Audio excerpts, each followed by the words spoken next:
In exile for decades, these Palestinian refugees have long lived on the margins of society. They are among the most vulnerable and poorest communities in Lebanon. Their situation has been made worse because the economy is close to collapse. And now, their lifeline faces a shortage of funds.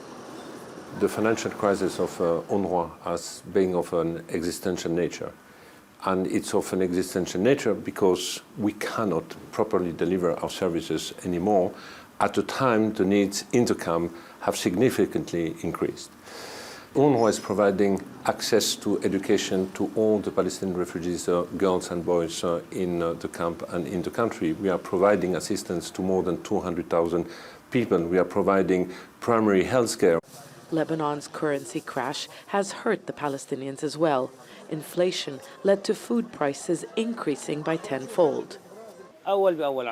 People are just buying the basics. They're no longer buying kilos, but in grams. For many, help from the UN is vital, especially since the Lebanese state denies Palestinians basic services. UNRWA provides education and medicine, but they should give us more help because many people can't afford to buy bread.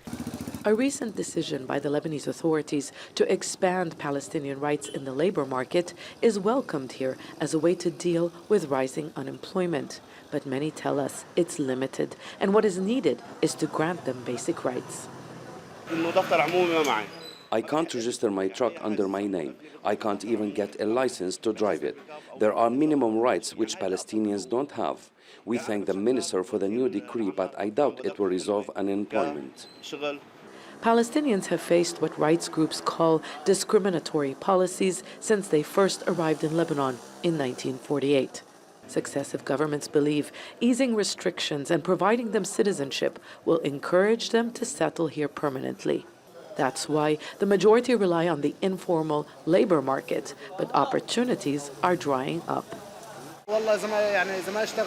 If we don't work, we can't eat, and there isn't much work nowadays because of the economic crisis. Even before the economic collapse, Lebanon's Palestinians were struggling.